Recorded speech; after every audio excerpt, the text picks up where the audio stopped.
Hi everybody, this is your first PowerPoint for the 8A PowerPoint of fossil fuels and energy. This figure is directly from your textbook, and you guys should have already done the bookwork on net energy, so you know all about this. Right? So global energy consumption, these numbers are outdated. You can see on the bottom here, it's from 2011. Information that we get in environmental science is almost immediately outdated when it comes to power generation, what sources that energy is coming from. And basically on a monthly basis, it's changing. And on a yearly basis, we're talking about 9 years here. This is completely outdated. China is still number one. US most likely is number two. India, those numbers have come up dramatically. Um, and everywhere else, we're just consuming power so much more than we were. We consume a lot of energy, and most of that is petroleum, coal, natural gas, nuclear, and what we'll do is we'll look at the current JCP&L stats in class as well. Our world energy resources all come from the sun ultimately. When you guys were watching the NOVA video, the PBS video we watched in class, basically everything comes from the sun. Coal, oil, and natural gas are fossilized versions of it. You have nuclear energy that came from the sun at some point in time with a supernova explosion. And then you have your renewable sources like solar power directly from the sun. You have wind power, which is a difference in temperature, which is caused by the sun. You have flowing water, which isn't really, but you can talk about evaporation and condensation, and that is run by the sun. Okay? So the direct sources of solar energy are panels, solar water heating, wind power, and then your indirect is your oil, your coal, and your natural gas. Most of the world's commercial energy comes from non-renewable sources. Energy, it takes energy to make energy. When you were doing the net energy stuff in chapter 15 in the textbook, your net energy it talked about, which is a harder concept to understand. However, you have your net energy and your gross energy when we're talking about photosynthesis.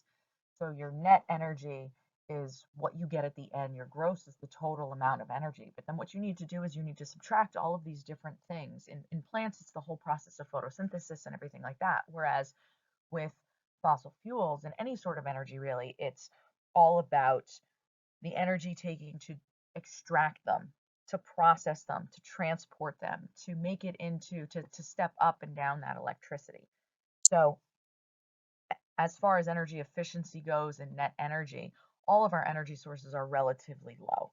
Okay, and then you have your potential energy, which is your stored, and then your kinetic, which is the actually moving stuff. Okay, so that lump of coal has a huge amount of potential energy, but it doesn't become kinetic until it's burned. Okay? So here's the net energy, and the first law of thermodynamics, that energy can't be created or destroyed. And the high quality energy, if you want energy, you need to expend energy to get that. Okay, oil just doesn't come out of the ground and magically we can put it in our cars. It has to go through a lot of other steps to get there. Second law of thermodynamics, when energy it does change form. When it does, some energy is lost or becomes unavailable. Okay, so that's the whole thing. Entropy is constantly increasing in the universe. You can't break even with this, and you need to use energy at all stages. So here's just a bit more about net energy. And you guys have done this already in the book, but hopefully it'll start to become a bit more clear as we go along with this. The business profit is the total money taken in minus all the expenses. It can also be with your paycheck. You get paid and taxes are taken out, then you get the net energy at the end.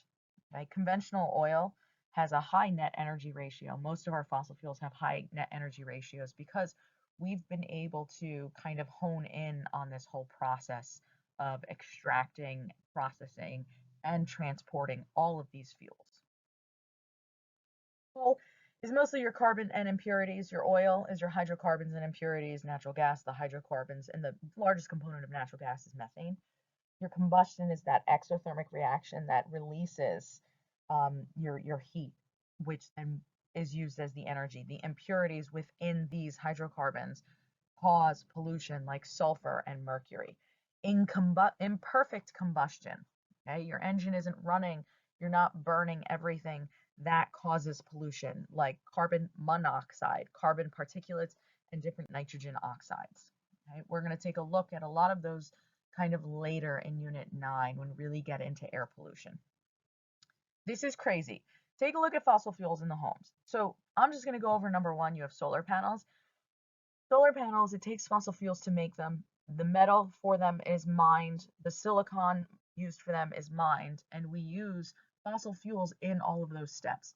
If all of our vehicles were electric and all of that electric were being produced by renewable sources, then you can kind of close that gap and you can close that circle, that loop. So take a moment and look at the rest of these. They're kind of ridiculous. Even drip irrigation systems that are really water efficient, they're usually made out of PVC, polyvinyl chloride, which is from oil. So the way that we generate heat is by burning something. So we burn coal, oil, natural gas, biomass, wood, cow poop, leaves and things like that. And what you need to do is boil water and produce steam under pressure, which turns the turbines. It rotates the electromagnetic in the generator. The electricity is generated by this electromagnetic induction, like you guys saw in class with all those electrons. And then that electricity is transmitted via power lines. It's stepped up, it's stepped down. Okay. So I'm going to show you guys some of these videos in class, and I'll also link them as well. But this is how a power plant works. These are linked on Classroom too.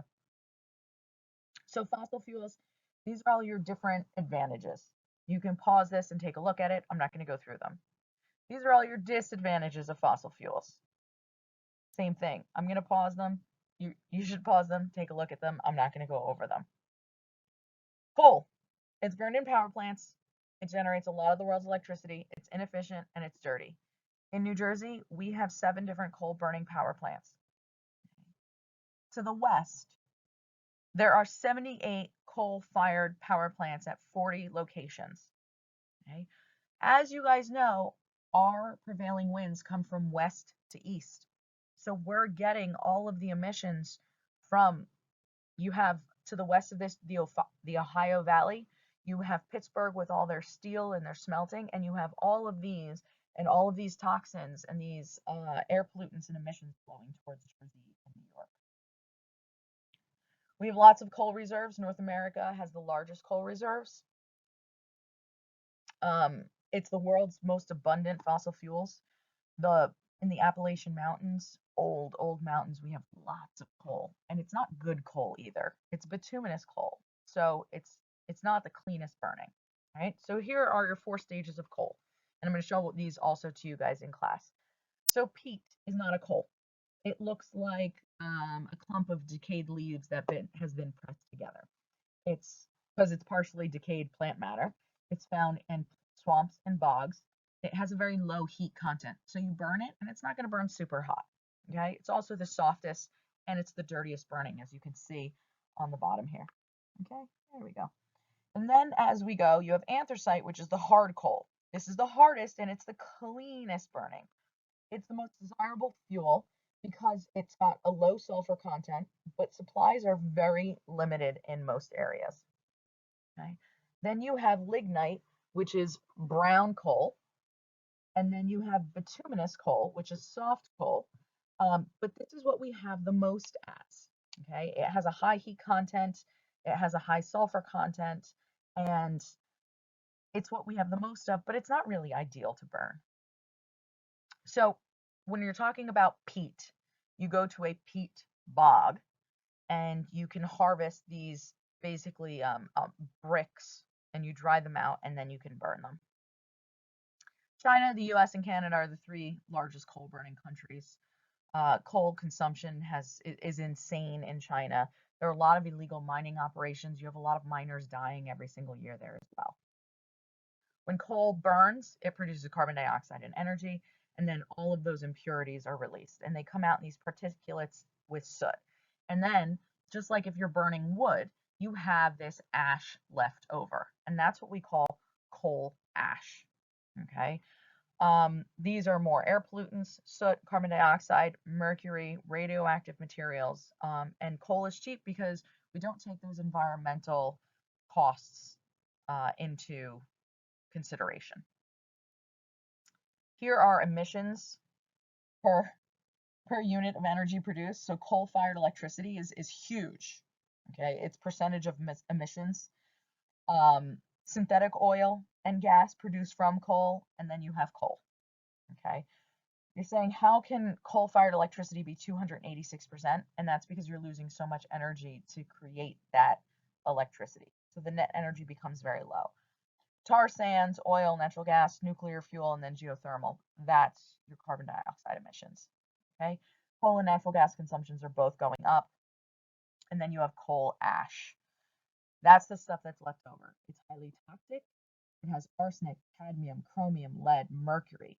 And some of this is used as fertilizer by farmers. Most of it is buried or put in ponds. It rains, it leaches down into the groundwater. It should be classified as hazardous waste, but like the first thing that Trump did when he came into office was declassify it as any sort of waste and said, we're going to make it legal. You don't even have to store this stuff anymore. You can dump it directly into rivers. And that's when my head exploded. We're going to watch a couple short videos also about coal ash spills. Clean coal. There's no such thing as clean coal. Carbon dioxide isn't classified as a pollutant because we all release it when we talk, when we breathe. But it should be an air pollution standard for emissions. Okay. Clean coal technology, you have scrubbers and you have fluidized bed combustion. So scrubbers are things that clean the exhaust. Okay, lime scrubbers remove acids, and then you get this sludge after scrubbing. Scrubbing basically is it's spraying water through all of the smoke that's coming out. And what these water particles do is they attach to all of these particulates, and then the water drops down. And you can add lime to it to remove acids. You can add all different sorts of chemicals. You can spray all different sorts of chemicals through this smoke and soot to scrub clean that air. Okay, fluidized bed combustion is when they crush coal and they suspend it in air so it acts like a fluid. You can blow it around. And what they do is they mix the coal and the limestone and it precipitates out sulfur before you actually burn it. So the sulfur falls out and then you burn the coal without the sulfur. Okay, so here's your fluidized bed combustion. This is kind of what it looks like, but it also takes more energy than to do this. And then what we can do is we can convert coal into gaseous and liquid fuels. So when we take solid coal and we make it into synthetic natural gas, and if you could see me, I'm doing air quotes right now, that's called gasification. If you take coal and you make it into a liquid form, okay, for a type of synthetic gasoline, we call that liquefaction. Okay, these are called syn fuels because they're synthetic fuels. So you're now taking this solid coal and you're making it into a gas form and you're making it into a liquid form. So now what you're doing is another energy conversion, which is another step, and you're wasting more energy. Okay, the water usage increases. There are some advantages, but there are also disadvantages. We can't put coal in our cars, but we can alter our engines to put synthetic gasoline in our cars. So, I mean, we shouldn't be using coal anyway. Okay, and then remember all the environmental issues with coal mining: subsidence, acid mine drainage, mountaintops removal, cyanide leaching, habitat destruction, all of those tailings and those overburdens. Okay, there are lots and lots of issues with coal mining. We really shouldn't be doing it anymore. Okay, those areas need to be reclaimed. I think this is the last slide. Okay, and if I were you, I would listen to this at 1.5 speed. All right, I'll see you guys later.